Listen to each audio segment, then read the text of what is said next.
الحمد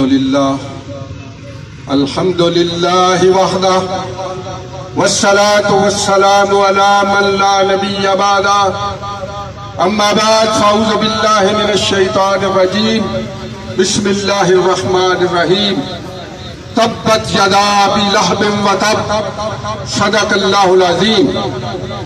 میں آج عالمی مجلس تحفظ ختم نبوت اور موبائل ایسوسی ایشن تحریک لبیک کے کارکنان اور بلوال کے شہریوں کو سلام پیش کرتا ہوں کہ جنہوں نے حرمت رسول کے لیے آج اپنے آپ کو پیش کیا اور بلوال کے اس چوک میں اپنا پسینہ بہایا، اپنے نبی کی حرمت پر احتجاج کے لیے یہاں پہنچے۔ میرے دوستوں اور بزرگوں، یہ اتنا حساس معاملہ ہے کہ حضور کے چچا ابو لہب نے حضور کی توہین کی تو رب کائنات نے وہی نازل کی اور فرمایا تبت یدا ابی لہب وتب، کہ ابو لہب کے ہاتھ ٹوٹ جائے، وہ تباہ ہو جائے۔ اس کی بیوی نے گستاخی کی، اللہ نے اس کی مذمت فرمائی۔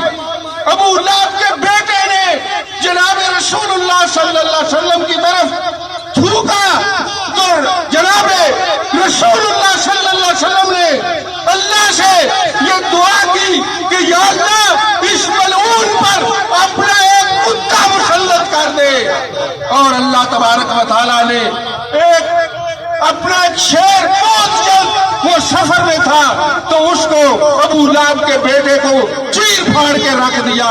تو یہ گستاخ رسول کی سزا ازل سے ہے اور یہ ابد تک رہے گی۔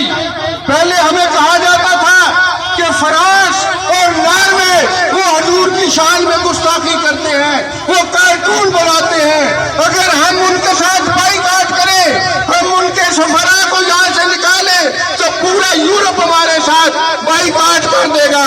میرے دوستو، اب تو ہمارے پڑوس میں گائے کا پیشاب پینے والے موتی کے وہ یار اور اس کی قبیلہ کے لوگ وہ کھلم کھلا حضور کی توہین کر رہے ہیں۔ آج ہمارے حکمرانوں کو کیا مسئلہ ہے؟